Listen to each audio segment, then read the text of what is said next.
everyone. And welcome. Welcome to the Camera Club of New York's lecture series here at SVA. My name is Michael Dalton. I'm the lecture coordinator. And before I start, I'd like to thank the SVA Photo BFA department, as well as the New York City Department of Cultural Affairs.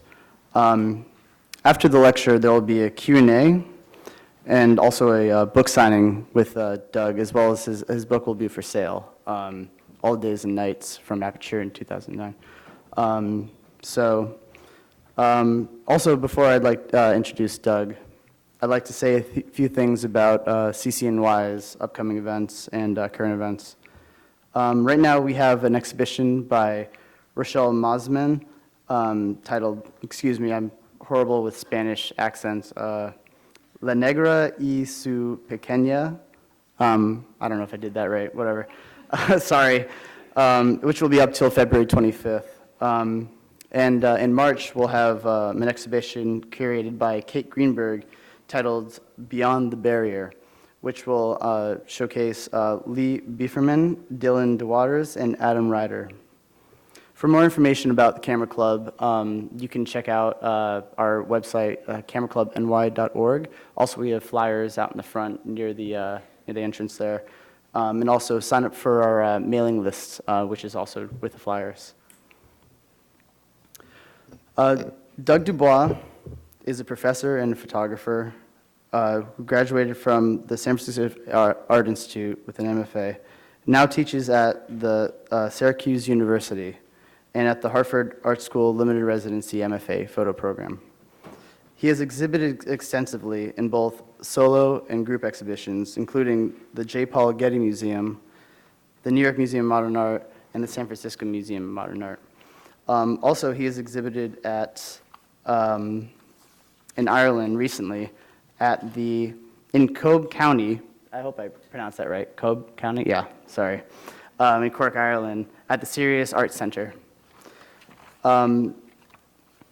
He's also been awarded many grants and fellowships, including the National Endowment for the Arts, recently a Guggenheim Fellowship, as well as 2 McDowell residencies, one of which he's just completed. He's been published in the New York Times, Time, Detail, Black Book, The Telegraph, Monopole, and Outlook. I really can't say enough great things about Doug and his accomplishments, so I'm just going to let him do the rest of the talking. So without further ado, I'd like to introduce Doug Dubois.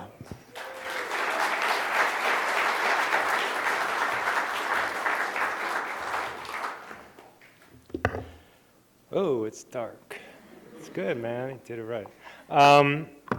Thanks for coming out. And I also want to thank Mr. Dalton and John Stanley and, of course, Alan Frame and the rest of the CCNY crew for having me here. As Michael said, I just recently, 2 weeks ago actually, returned from a 6-week stint. It's echoey in here. Are you all right? It feels that, feedback, right? How's that? Is that cool? We're good. Is that better? No. There. All right. I just got back from 6 weeks at McDowell, residency at McDowell, and I went there to edit and sequence a body of work that I've been working on for the past 4 years, images made in Ireland, for a book that I'm calling My Last Day at 17, and it's about coming of age in Ireland. I was invited there in 2009 by Peg Amison, who is the director of a art center in Cove, County Cork, as Michael said, to spend a month and make some photographs. This was in 2009. And I ended up spending 4 summers there. I think I have the longest residency of the art center in its history. So what I'd like to do tonight is talk about this work, and talk about this work within the framework of trying to wrestle with these photographs and create a book. since that's what's in my head right now. So I'm going to show you little pieces of a book that's in process. But by way of introduction, I'd like to begin with a little excerpt from my previous book, which is, or my only book right at this point, which is published by Aperture, called All the Days and Nights, and it's a collection of photographs about my family. And what I would like to do is read you a little bit from the afterword that I wrote, just the very beginning of the afterword, and then first two paragraphs, and then we'll talk a little bit about the work, and then I'm just going to read the very end of the afterword. And the reason I'm reading the very end of the afterword is that little segment concerns itself with showing a maquette of the book to my father for the first time. And so that's hopefully a great way to segue into this process that I've been engaged with the past 6 weeks about trying to create a book from the Irish work. So if that all makes sense, let's do it. So these are the first two paragraphs of the afterwards. It's a picture of my father here. My father and I share certain wrinkles. Genetics govern their imprint, but the presence delineates our age and experience.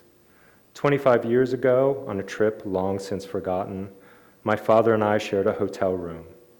In the morning, I photographed him packing his suits. Looking at the print now, I recognize 3 creases that line his neck and realize I am fast approaching his age at the time of the photograph. The details of his flesh meant nothing to me then.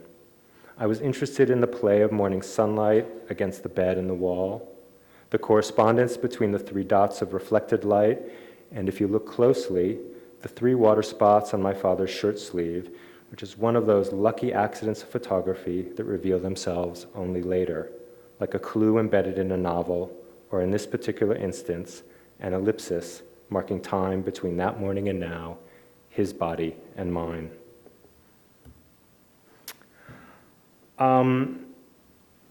That previous photograph and this photograph were made in the same year and way back when, in 1984. And at that time,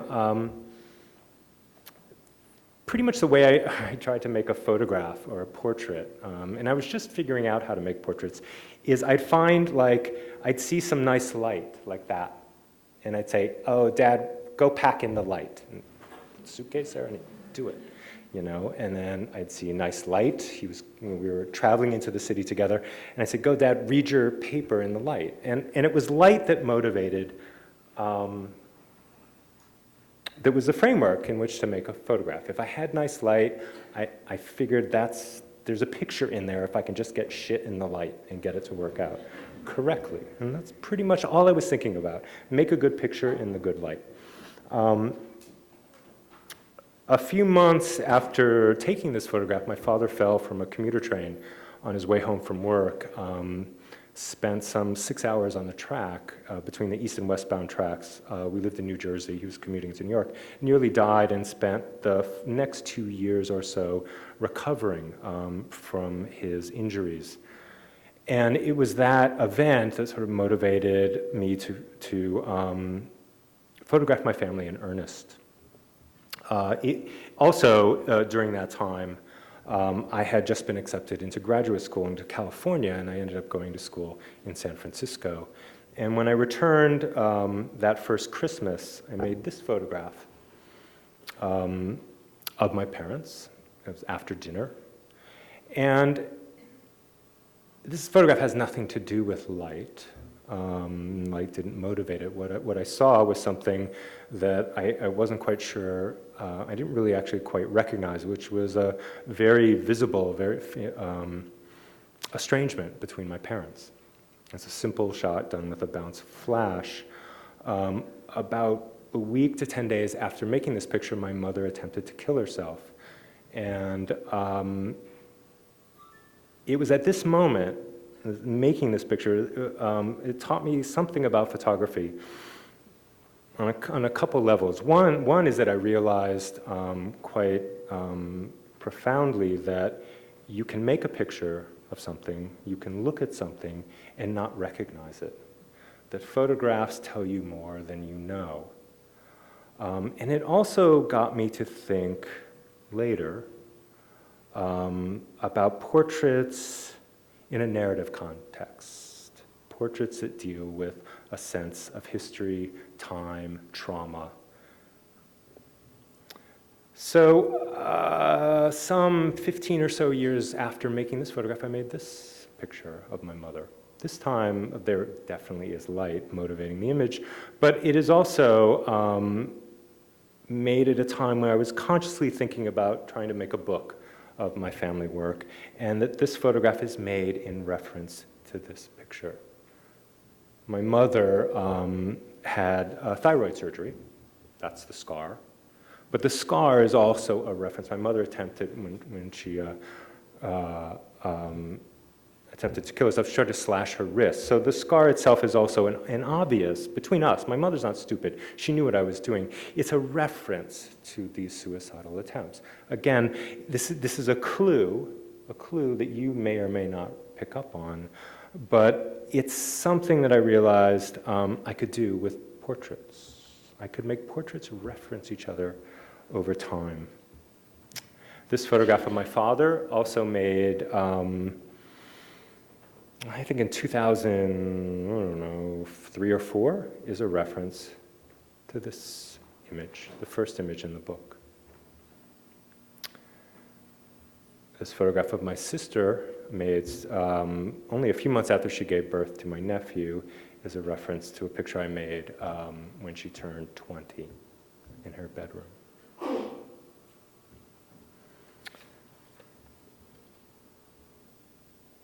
I'm going to read the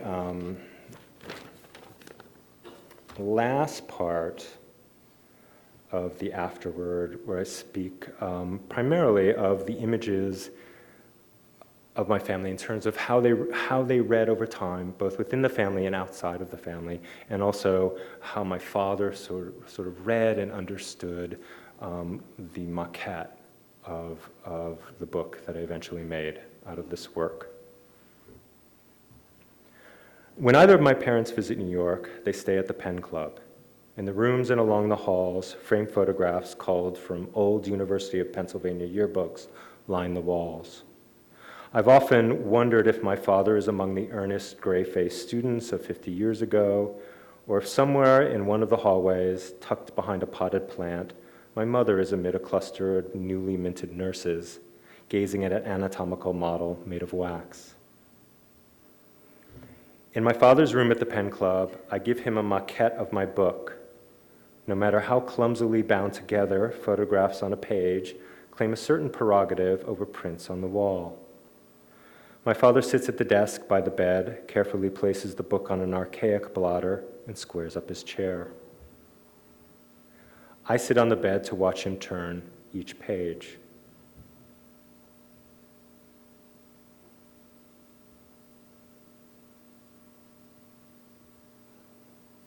He scrutinizes the first 5 or so like a family album. Where were we traveling?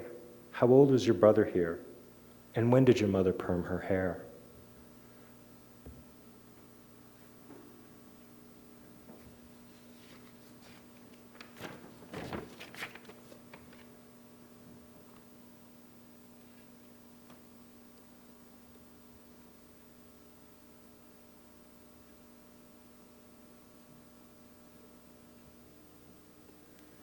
The photographs of his accident and the Christmas pictures that follow present no questions. Something prevents him from continuing through the book, and he gently turns the pages to start again.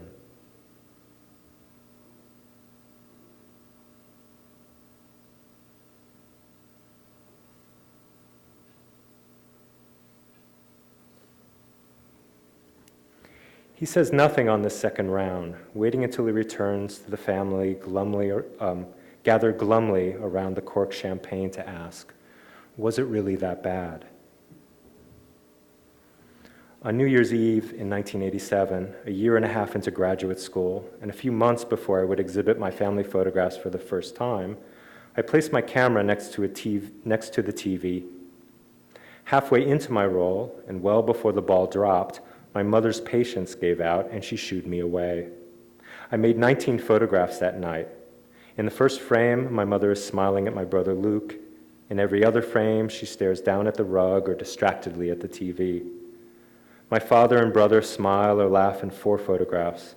My sister Lisa smiles in 1 and talks with my father in 2 others. In 9 of the 19 frames, my father looks out, unsmiling, at the floor, the wall, each other, or the TV. On 2 occasions, my brother and my mother look at me.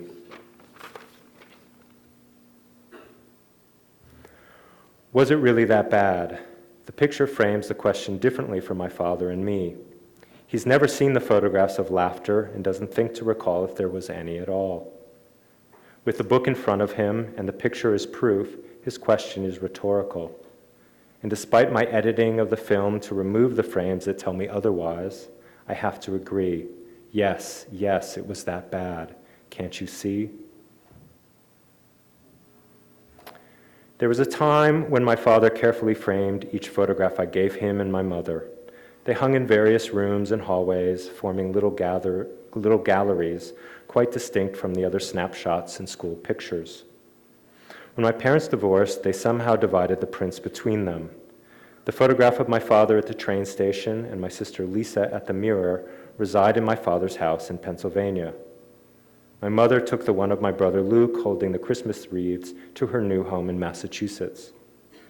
Rescued from the trash at the home they formerly shared in New Jersey was the photograph of my mother and father at a London bar. It now hangs in the middle of Luke's 3-room apartment in New York. Luke spent his adolescence living with our parents in London. I came to visit only a handful of times, photographing less and less. During their 10 years abroad, my brother observed the last sustained moments of our parents' romantic life. I can't share in his nostalgic attachment to this image, even as I acknowledge the gleam in my mother's eyes and her gentle smile at my father's flirtations. Perhaps because I was there with my camera to egg them on, to me their amorous idyll is tainted with equal parts gin and pantomime for my enthusiastic shudder. Yet my mother's intention to bury this photograph in a New Jersey landfill tells me that the romance in that London bar was neither fleeting nor fake. Like all good performers, my parents drew on their true emotions.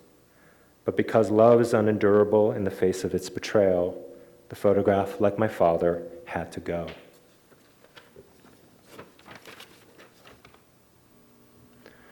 My parents haven't seen each other since their divorce more than 5 years ago. The photographs serve, in a sense, as their only contact. The last time my mother stayed at the Penn Club, she gamely posed for me in her room. When my father turns to the page with this image, he doesn't notice that the identical decor surrounds us. I point out the bedspread in the photograph and watch his eyes quickly move from the book to the bed where I sit, the window to his right, and the wall by his desk. The corresponding details animate the room with my mother's presence so that when he turns the page again, it's as if she just walked out the door. That's that for my family work. I just wanted to give you a sense of where I was, what was in my head before I left for Ireland. The book was published in 2009, and that was the year I arrived here at the Serious Arts Center in Cove, County Cork. Quite arbitrarily, I met the director in Houston at the Photo Fest there, and she invited me out to spend a month. This is the view outside my window in the Art Center. The Art Center is housed in an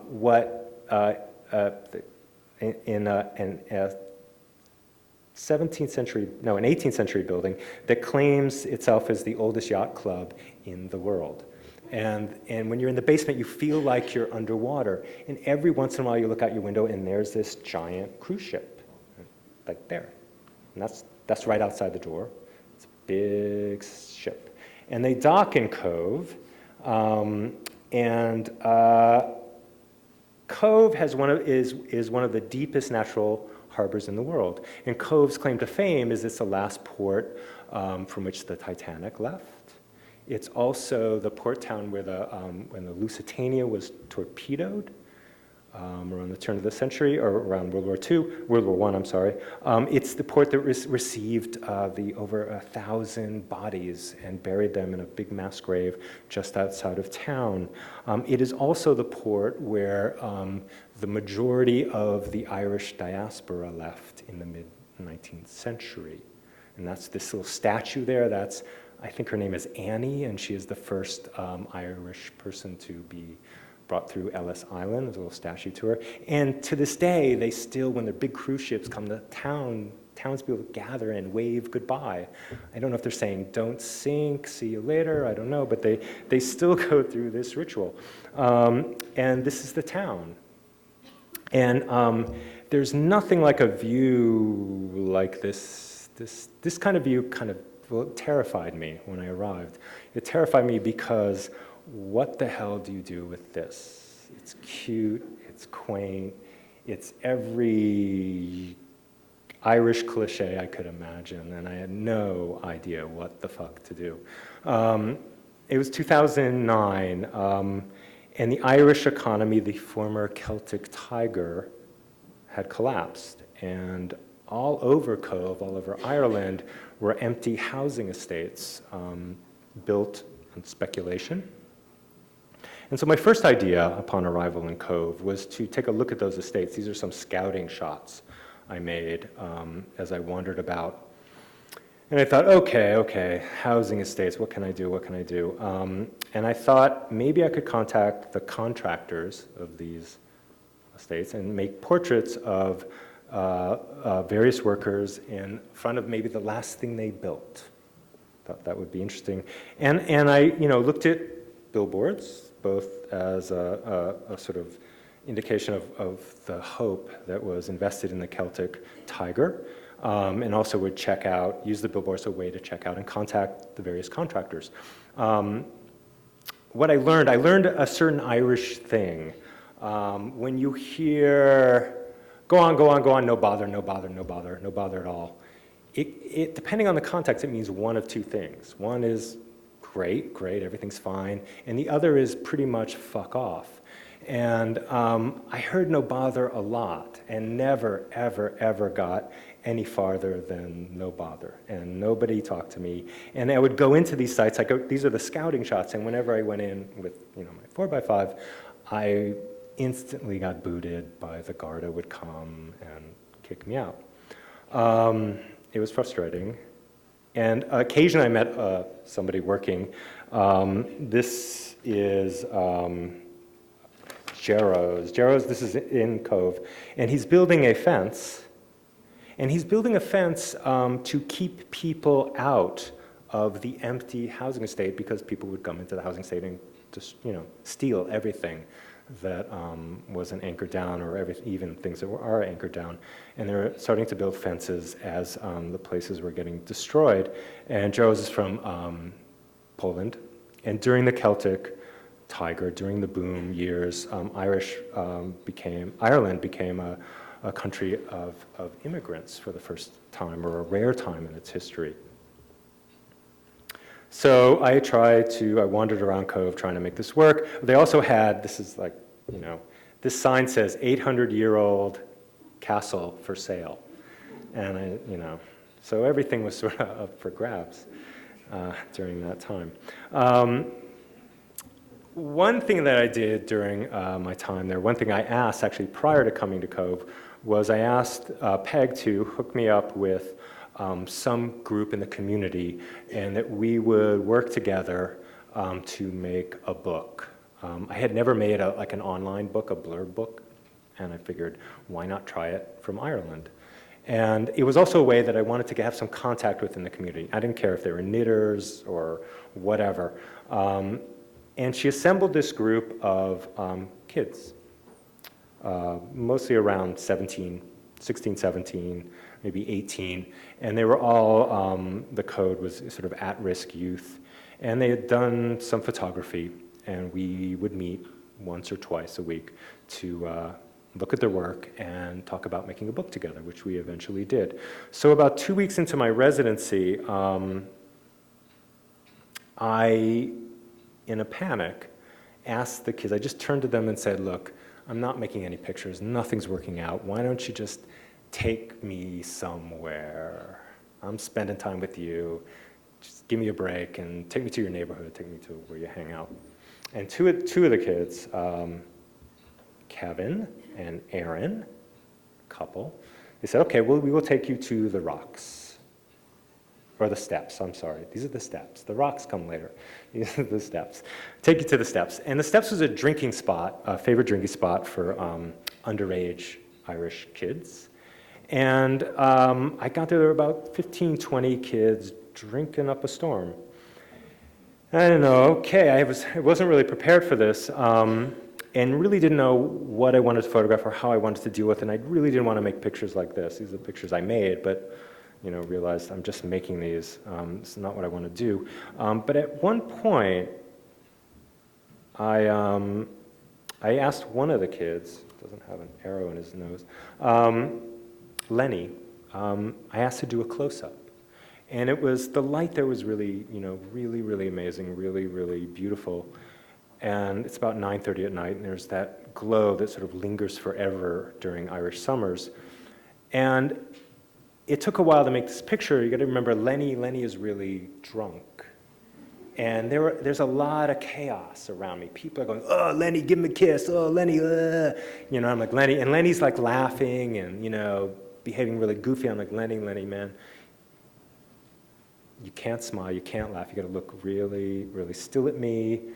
Hold really, and Lenny would weave. He would go like back and forth. I'm like, Lenny, man, I can't keep you in focus because I'm really close to him. The camera's right in his face, and I managed to make one picture, and then I saw a beer fly across the frame and spit, and Kevin just grabbed me and said, "We're out of here," and we went. So so this is actually the first picture I made in what became this project, and when I came back the next summer, I'm shooting on film, so I wasn't sure if I made anything good, but I had a feeling I was making something good. This picture became sort of a touchstone for a body of work that followed, in that it spoke of a kind of youthful bravura, and it had a sort of countenance, unique, in that Lenny is really drunk, and his face just has a certain glow for various reasons. Also, the light is really great, that I really liked. And you can look at Lenny and you can think about Lenny and his youth, but you can also think about Lenny and his future. And I began to think about a project based on coming of age in Ireland and all that may imply. 4 years after this, I met a bunch of Irish rappers, a group called ODS, which stands for Ordinary something. Dirty Scumbags, that's it. Ordinary Dirty Scumbags. And I did a music video with them, with my little Canon 5D that I barely knew how to work. And I'm not going to show it to you on this. No, I'm going to show it to you. Wait a minute. Come on, do it, sing. It doesn't play well off of the PDF. I'm going to show it to you here. So this kid is, I'm forgetting his name right now. He's about 16. And check it out, man. We ready? I hope you have whoa, that's loud enough. Okay. Fuck your money, your fame, you're going nowhere, you're lame. Don't hate me cause I'm saying, bitch, that friend, I was a dysfunctional child with only weed in my mind. Only thing keep me happy was a marijuana grind. It wasn't hard to find upon the streets, the cold. A tiny fucking village barely known to the globe, but we're back making it bigger than ever. Rhyme so hot that you won't eat your sweater. All I wanted was a step that maybe a high five, but shit, when this is done, the lads got up and died. I'm pursuing my dream by making it big in life. Together, what I need this night. I can make a break and restart my life.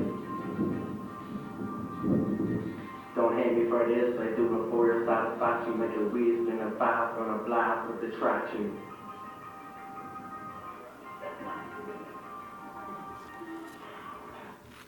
All right. Rhyme so hot, bitch, you won't need your sweater. That's pretty hot in Ireland. So you get a sense of both you know, the sort of the charm of these kids that I was seeing, and also a way that I was framing them close in a kind of very intimate space. And we're going to look at some more of these as we go, but let's get back to this.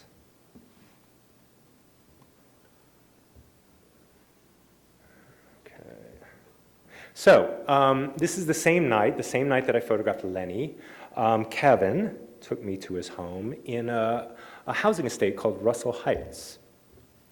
And it's a little, I don't know, a group about maybe 50 houses or so, cross street. And actually, when I first got to Cove, I was given a tour by the director, and she pointed out Russell Heights. She said, "That's a place you don't want to go."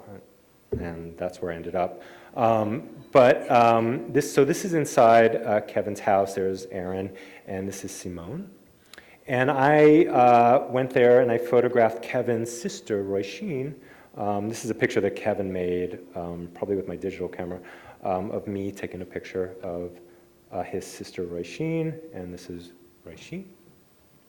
And that was my first introduction to Russell Heights, a neighborhood that I would return to consistently over the next 4 years.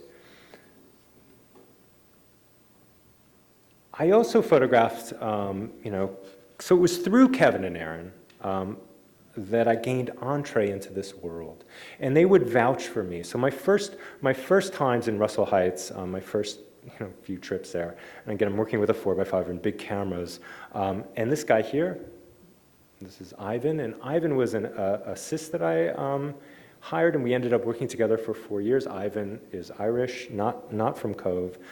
He was going to a 2-year photography program nearby in Cork City, and he's now in art college in Dublin.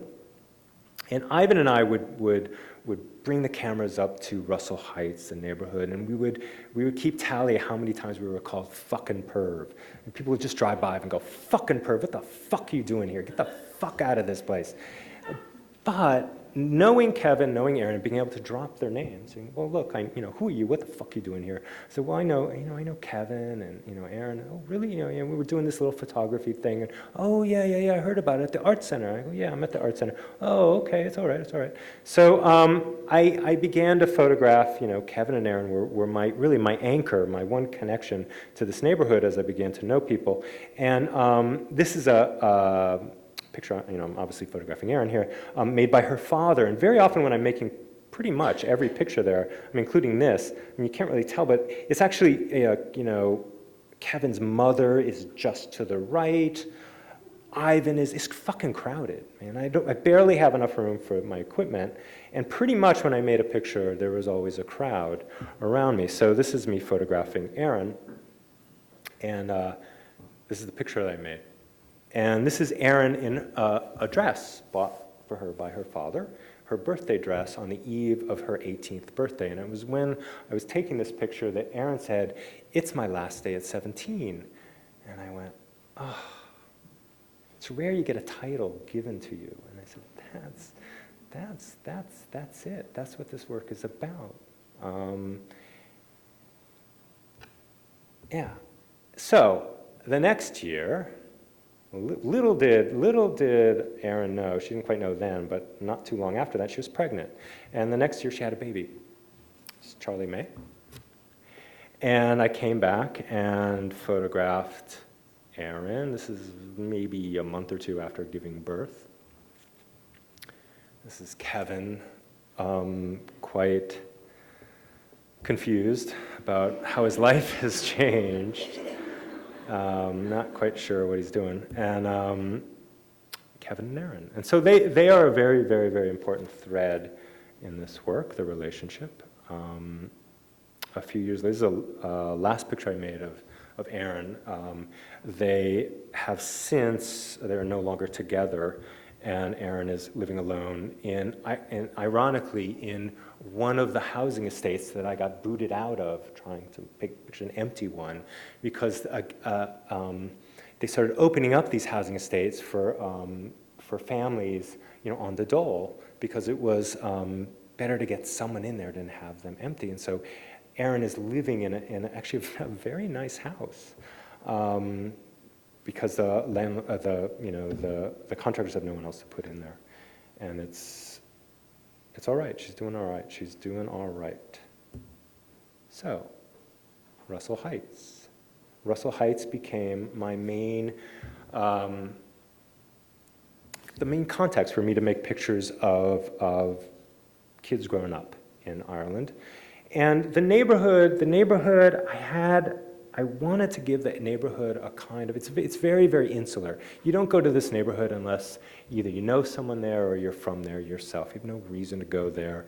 And it's a very, very tightly knit place. And I wanted to imbue it with a kind of mythic quality, both because I just thought, I felt it had a sense of itself that was a bit mythic. They were very proud of their neighborhood, even though it had this reputation as being the toughest in Cove. And I also wanted this sense of childhood where even this, even if you grow up in a very, very small place, that place is your world, and that world is big. It's a big deal. And so I try to imbue the pictures with a sort of cinematic, mythic quality. And they're all very, very much directed in the sense that people are often placed and posed. This is the first picture I made. This is my first year there. And this is my second year arriving. And it's actually the first picture I made my second year coming in. I was kind of nervous returning, and I think people are amazed, even though I promised them that I would come back again the following summer. I think they were very, very impressed that I actually did. And I gave them photographs. And so Jordan, who is hanging from the pole there, comes running to me and goes, "Oh, take a picture of me up the pole." And before I knew it, he's like, 50 feet in the air. And I'm like, "Jordan, get down, get down, get down, get down." I gotta set up my camera because it's a 4x5, and it takes a while. So I set it all up, sent him back up. Up we went. Took one picture on the dark slides going back in, and out of 3 separate houses, 3 women come running out, and they're like, "Jordan, get the fuck down off that pole. What the hell are you doing up there? We are telling you," and they start screaming at him. And he slinks down the pole, and then they all turn at me and just, they're like, "Whoa, fuck, it's that fucking American." And they just go back in the houses, and I'm like, "Jordan, man." By this time, the kids knew the difference between the big camera, the 4x5, which they hated because pictures took a long time to make, and the other cameras. I'm like, "Jordan, man, it's a big camera, I only took one picture, you can't trust one, you gotta go back up the pole." It's like, "I can't go back." And it's like, "Yeah, you can, just don't fall." And so I sent him back 3 or 4 times, and we made a bunch of pictures. But it was actually the first frame that worked out. This is a photograph I made also, I think that same summer. The first summer, actually. It was just made handheld with a medium format camera. And I brought back the prints to the kids, gave each one of the kids in this picture a copy, and I sort of assembled them, and I'm like, "Look at this picture, look at this picture. There's something wrong with this picture, take a good look at this picture." And they're like, "Wow, I don't know, And then this kid right here goes, "Hey, I'm here, and I'm here." And this guy goes, wait, I'm here twice too. And I sort of screwed up. I was like, I collage occasionally. Even though I shoot on film, I have no qualms about putting separate frames together. And I got halfway through this picture, and I realized I had doubled some kids. And so I left it. And I gave it back, and so they loved the picture, but they also thought I was a magician because I could multiply them. And I said, "Okay, let's do the picture again."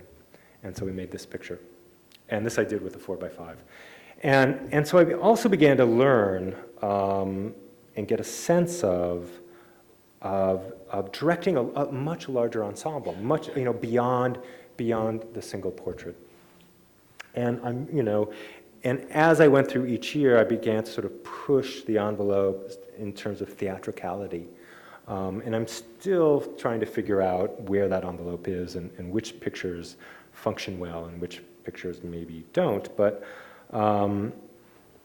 that was is a very important part of the process and part of this way that I worked within the neighborhood, and also engendered a very collaborative spirit with the kids and also the families there. I also made very elaborate and highly detailed drawings of portraits that I would make. This is a page about Simone, and as you can see, this is Simone spitting. You can see that's the spit right there. And this is a picture. This is a to-do picture. Simone feeding the dog. And you can see in quote of my notes, I want Simone out of focus, and that's her dog dish there, and that's the dog. And this is the picture that I made. In the actual scene, I kind of reverse perspective. It's maybe from the dog's point of view. But the portraits, still had, again, a very staged quality. And in a picture like this, also, pictures are made also with cooperation of the families in the houses, because I like to clear out this room in order to bring in lights and set everything up. Another picture in here, you can see it right here. This is, sometimes I drew the pictures after I made them, especially on days when nobody was cooperating and I had nothing else to do. I would sketch pictures that I already made, trying not to repeat myself. And that's this picture. And this is Simone in her onesie, who was tearing around the neighborhood, beating up other kids. So another aspect of the work in Ireland is also seeing kids grow up and change. Since I was there for 4 years, they went through a lot of changes. This is Aaron's brother. This is Kieran. And this is the first year I was in Ireland. This is Kieran and his crew the following year. That's Kieran right here. He's kind of ripped, isn't he? Playing Euro Man up on the wall there. Same group the following year. And then the year after that, this is the same wall that they were playing Euro Man. They're all into this sort of parkour shit, doing flips. It's another aspect to this work.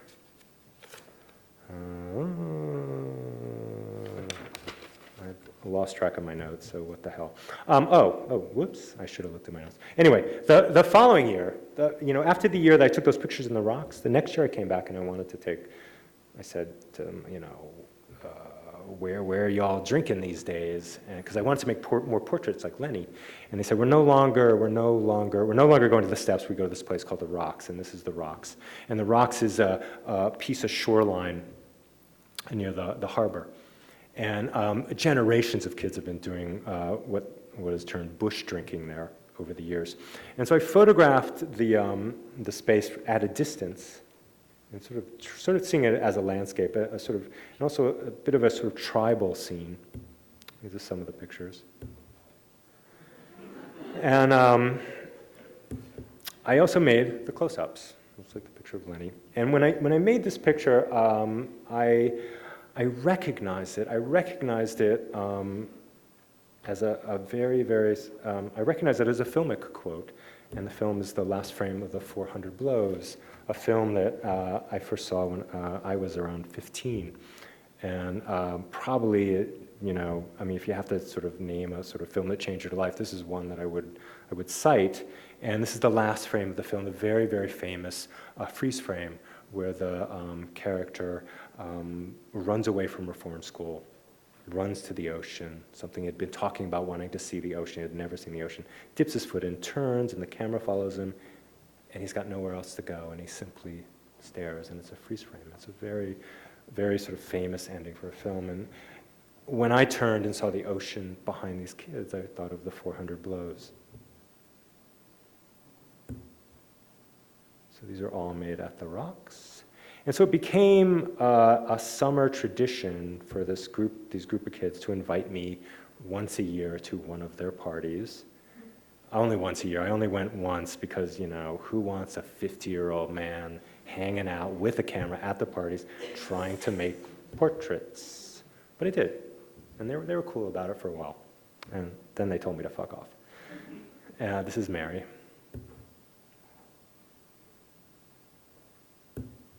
And this is some of the party. This was a house party, so these are some of the girls.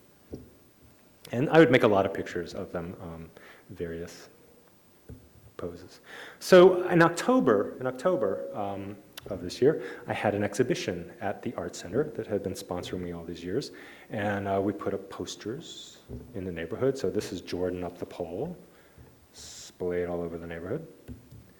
And this is the Art Center. Again, it had all these sort of wonderful architectural elements. Well, wonderful in some sense, a pain in the ass in the other if you're trying to put up an exhibition.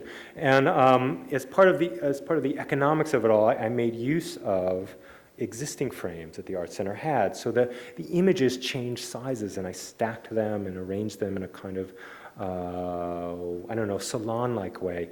And the pictures that you see here, this is what I would give away every year when I returned to Ireland. I would give away hundreds of these images, little prints, little laser prints, go up to the neighborhood and give them away. And so that year, when I came back in October, instead of going to the neighborhood and giving them away, we just blue tacked them underneath the frame prints. And so at the opening, people could just take their image and take them from the gallery. And so these are some of the lads checking out their stuff, taking their pictures. There's Mary. And it was great. It was great. I was very nervous, worried that people from the neighborhood wouldn't come down. All I had to do was really walk down a hill to get to this place, a place I had never been inside before. And I went out of my way. I mean, really, I went up to the neighborhood. I chased people down. I shoved invites into all the mail slots. We put up posters. I tried to crawl. And we had a pretty good crowd. It was really, really pretty terrific. And I also made a video of since I could only put so many pictures up, and I felt bad that people might be let out. I made a video sort of animating the stills and showing contact sheets and trying to show more pictures than I could possibly show on the wall. And the video was quite engaging. This is Kevin, and this is Kevin's family essentially all around him watching the video. And we had a good crowd, and it was a great mix of the sort of Cove, I don't know, art scene, I suppose. But people came from Dublin and Belfast. This is Donovan Wiley, who came down to Belfast to open the exhibition, and there's tons of people in the neighborhood. And I'm going to show you a thing. Oh, there we go. TG4, which is somewhat akin to public TV in Ireland. They actually broadcast the announcers in the news. They do it in Gaelic. They have an arts program, and they asked to interview me while the exhibition was up. And I agreed on the condition that they would go to the neighborhood and speak to the kids. And so they interviewed me in Dublin as I was actually on my way out. And the producers were really great, really, really young, really energetic. And they ended up going to Cove and talking with the kids. And they made this little 6-minute thing, and I'm just going to play it to you because you get to hear Erin walk through the gallery, and she is brilliant. I'm not so brilliant, but Erin is brilliant. So this is that. Emil is Gaelic for the edge. So we're at the edge.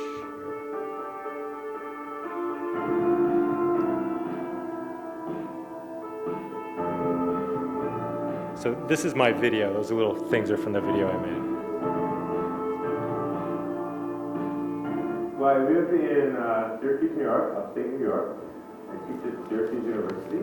I run the photography program, which is part of the art college there. I met the director of the Sirius Art Center in Cove at the Houston Photo Fest. She said, we do this residency in Ireland. I'd love to have you come out. She got a group of kids. They had dropped out of school, but they were interested in photography. We did a photography course in a youth centre when we were younger, and Doug had come to Ireland something to do with the Serious Arts Centre, and the man in charge of the youth centre contacted him because we were doing a photography course. We would meet once or twice a week, and we would look at pictures or take pictures, and I would show them how books were made, and we made a book of their photographs. And so 2 weeks into it, as I wasn't making any photographs, and they were making photographs, I just had a desperation, just take them to your neighborhood. I need to see these pictures.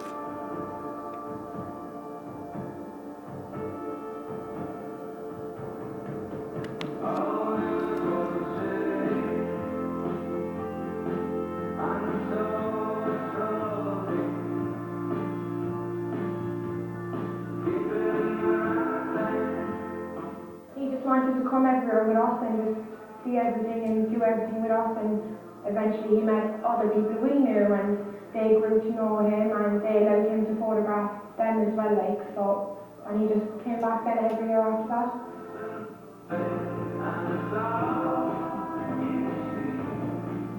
It was nice knowing that he was coming back every year, like, we'd look forward to that and we'd have a few drinks when he came over, and I suppose he was almost like family by the time he left, like everyone like invited him into their homes, so he got kind of looking into everyone's private life as well. Like any of the portraits made inside, by and large, we had to clear out the room. We had to take furniture out of the room in order to get enough room for a light and a camera.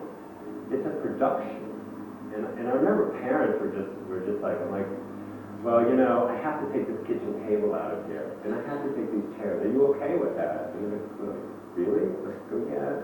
And eventually they got into it. I mean, because they were somewhat fascinated by the process. And then when they saw the picture, it was kind of a bit of magic. There's a good sense of what was going on. Like there's, family, closeness, and friendship, and I don't know. There's a lot. It says a lot. Like all the photographs say so much. Like, yeah.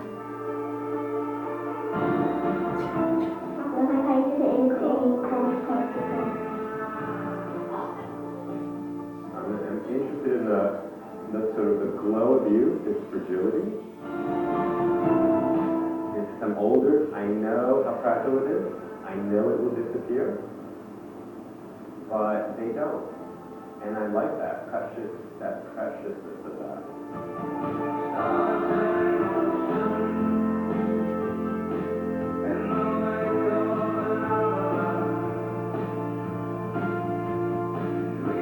That is Doug's photograph, but he had seen that photograph on my phone I had taken where Kevin was actually asleep with my daughter, and then he just reenacted it. That's originally my photograph that I had taken on my phone. I was 17 when he started taking photographs, and I'm 21 now, and he's only just stopped recently. Aaron has a real confidence, a real bearing, and so photographs with Aaron were always a negotiation. I mean, for a while she wouldn't let me photograph her unless she got all made up. And I think, Aaron, you look great all made up, but you don't look like yourself.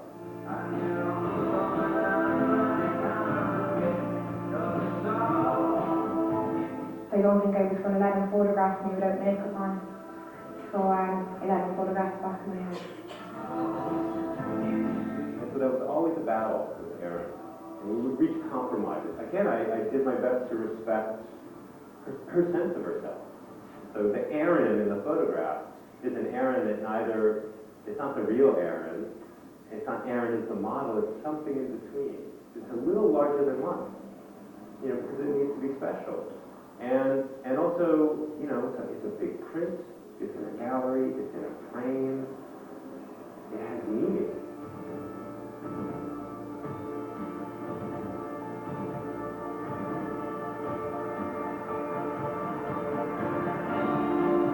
That's Jordan again, going up the pole.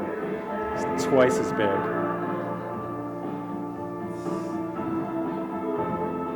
It's weird looking back on everything now, thinking looking back at the way I was, and remembering, I was doing this that time and doing this, it's like having my memories just held there, to be able to look back on in a way, no matter what, he'll be in my heart, even if I don't see him ever again. If we spend 4 years of my life and he will call me 4 years of my life. The exhibition is very much for the art center and for the people in the pictures. It's unique. It takes the title as a metaphor. It's my last day at 17. There's a certain weight to the images. The images are chosen to celebrate youth and to celebrate what it means to be young, but it also looks towards, that threshold that you cross, where you come of age and you have to leave things behind. And that's a loss. There's always a loss. The people from the neighborhood understood that. They saw both sides of the coin, and they felt celebrated and respected.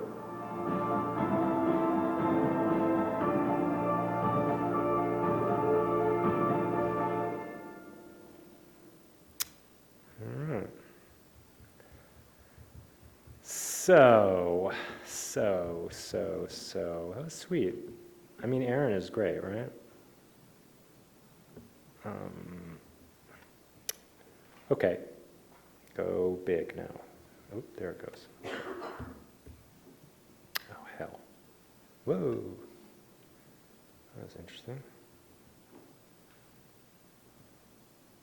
There it goes. So, as I said in that little thing, that the exhibition at the Art Center was done very much with the fact that it's local, that the community's there, that it's in this art center that had been sponsoring me over the years, and I wanted it to be sort of celebratory. And I, arranged the images with that in mind.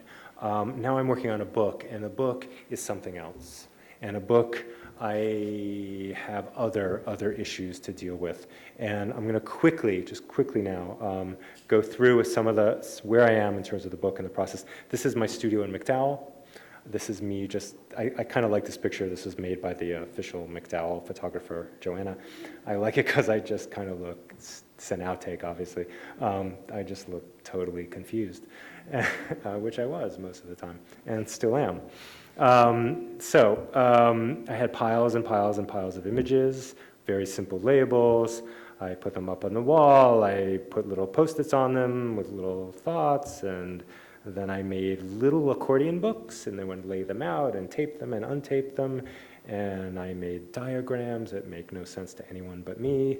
And I solicited opinions from various people, and they would say, take this out, take that out, and sometimes I did, and sometimes I didn't. And one of the things, when I made that little video to show in the gallery, I began to look at images in sequence. And so if you watch the entire video, you would see this sequence here.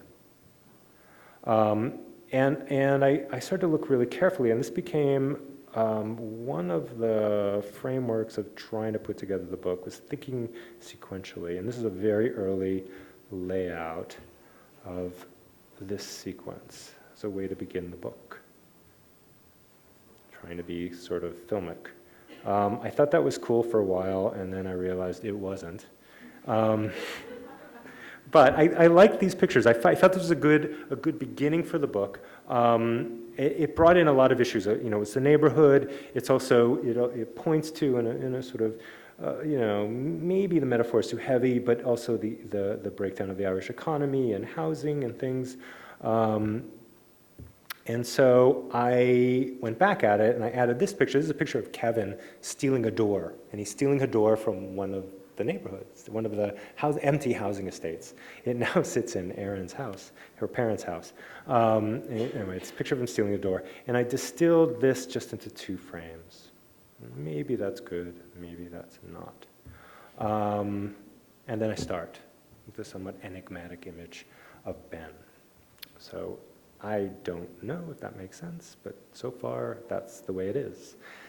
Portraits drive this book in the same way that my family work, portraits drive it. And one of the things I look at in portraits, I look very carefully at gestures and how they mimic each other. And so images will be connected through gesture, not literally. This is not a sequence that I'm showing to. I'm just talking about connections that I see. Color as well will be a connection.